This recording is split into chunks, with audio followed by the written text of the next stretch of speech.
Well,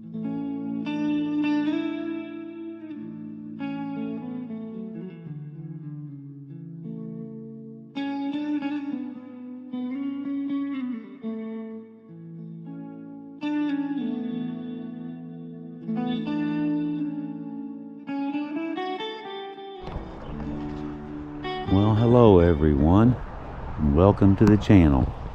Leo here, and we have a story for you guys today. I am out today in a little community called, well, it's spelled Marrowbone, M-A-R, you know, like the bone marrow.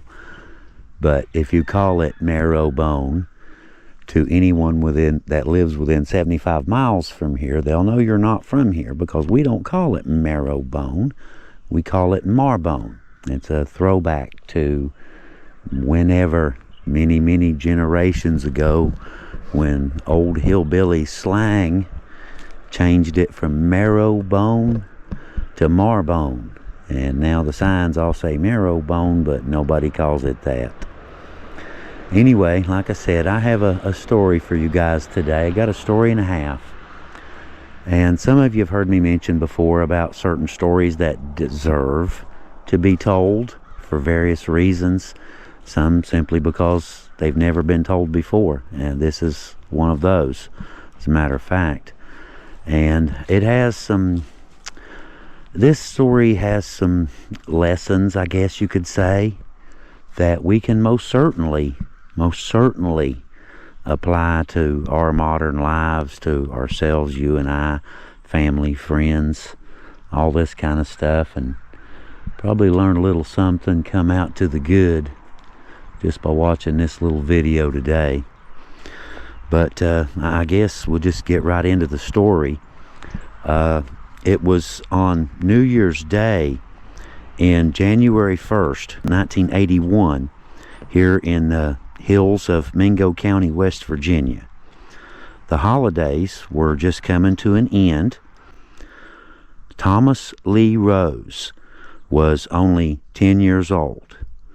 That morning, Thomas and his brother, Okie Lowell Rose, were trying to get where they were going the way a lot of people did in this part of the country. You know, I did it myself.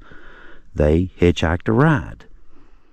Now, I know what you're thinking. It's probably not going to come out the way you're thinking, though. I know what you're thinking already. Anyway, a pickup truck stopped for them, driven by a man named Marion Brewer, and the boys climbed inside. As the truck traveled along, Marbone Creek Highway right here through the Marbone Creek area, gunfire suddenly broke out. The pickup was fired on while it was driving down the road. Inside that truck, Thomas Lee Rose was hit when the vehicle was fired on. Newspaper coverage at the time described the shooting as being part of an ongoing local family feud. The article didn't mention an argument, a confrontation, or any other exchange before the shots were actually fired. What they do say is that a moving vehicle was fired into, and a 10-year-old boy lost his life as a result. Now, he's here on this graveyard. I'm just now getting here. I saw some Rose family members, so I'm assuming that he is right up in here somewhere. I saw a picture of the grave, of the headstone. I know what it looks like. So I'm going to take a look around here just in a second and see if I can't find little Thomas's gravestone and tell you guys the rest of this story.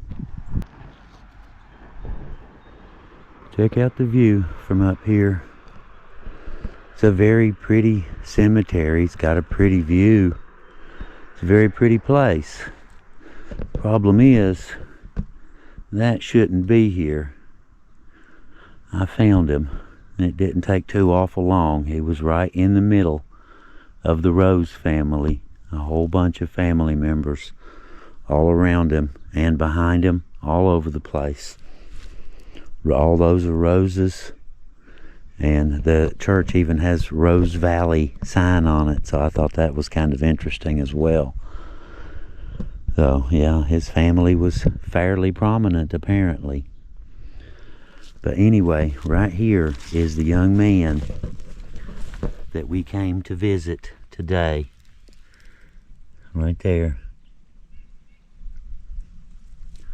Thomas Lee Rose, February 26th, 2 days before my birthday, in 1970 to January 1st in 1981. Now, Thomas here was the son of Okie Rose, who's right over here, and Ida Mae Rose, which is just above Okie right there. By the end of that New Year's Day, their lives had changed forever. The shooting quickly turned into a criminal case in the Mingo County Circuit Court.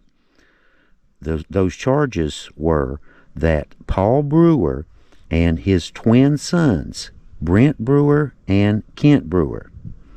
Paul Brewer was the father of the twins and was identified in court as playing the central role in the events that led to the fatal shooting. As the case moved forward, the Rose family became dissatisfied with how it was being handled. They formally objected to decisions made by prosecutors and requested that a special prosecutor be appointed. The objection centered on Truman Chafin, who had previously filed a wrongful death civil lawsuit on behalf of Ida Mae Rose, acting as administratrix of Thomas Lee Rose's estate.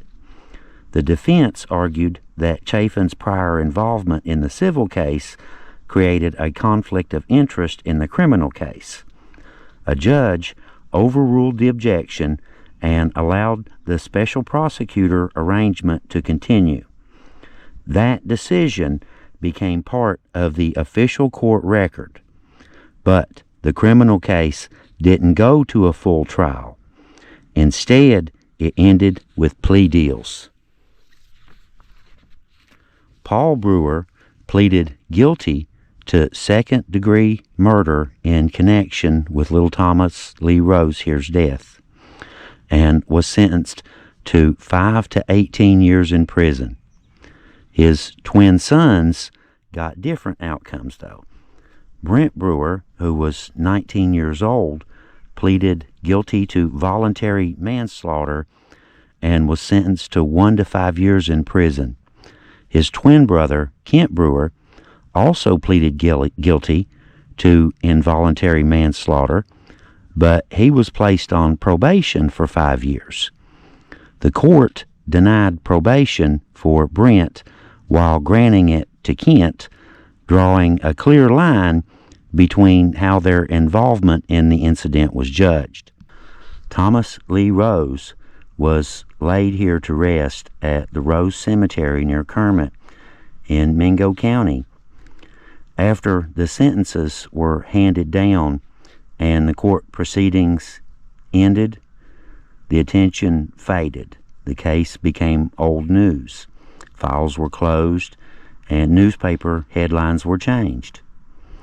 All that remained were the court records, newspaper clippings, and the memory of a child who never got the chance to grow up.